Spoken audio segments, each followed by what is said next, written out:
Hello friends, welcome back to Microsoft Access tutorial 11. In this video, I'll talk about queries in Access with more examples. So let's get into practical stuff. So here, my main objective is to show you unique name of the employees. So I'll drag full name, and what I'll use in order to get distinct employee name. So I will use group by here in Access. So I'll use this sigma symbol, and here is group by. If I run this query, so you'll see each employee name coming only once. If you want to authenticate that, so what I'll do, I'll take the count of the same employee here, and instead of group by I'll use count here. Okay, if I run it, so I'll see every employee is appearing once, right? You can see count of employee. I want to change it, so I can change it from here, from SQL as well. Like I can use as, and I can change it here, or alternatively what I can do, I can use here total count, and then colon. If I use it here, you can see it total count of each employee here, and alternatively I can see the SQL view as well as total count. Right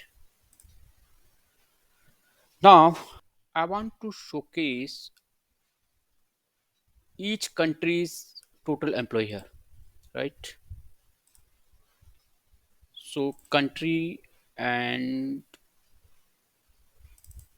employee ID, group by, here count, group by country, country wise employee count, and we can write here, or even we can write here in SQL as total employee. Now we can see here total employee, and so country wise Brazil 139, China 227, US 634. This is the total employees. If I want to know about total annual salary country wise, so I'll use annual salary, and instead of count I'll use sum. So here you can see total annual salary country wise. I want to change the headline here, so I'll go to SQL as total salary.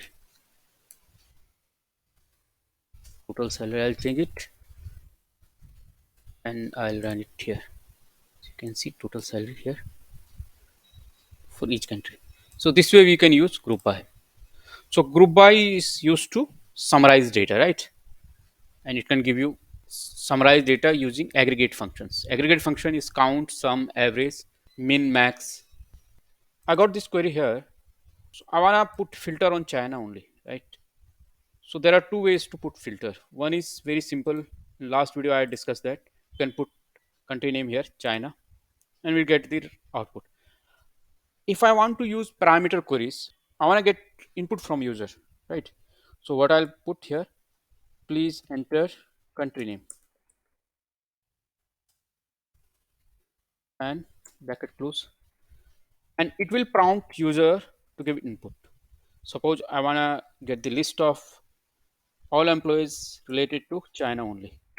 I'll get this. So this is the parameter queries, right? So I'll keep this video till this point. In next video, I'll talk about query in detail. Thanks for watching this video. If you think this video helpful for you, please give it a thumbs up and subscribe to my channel. Thank you.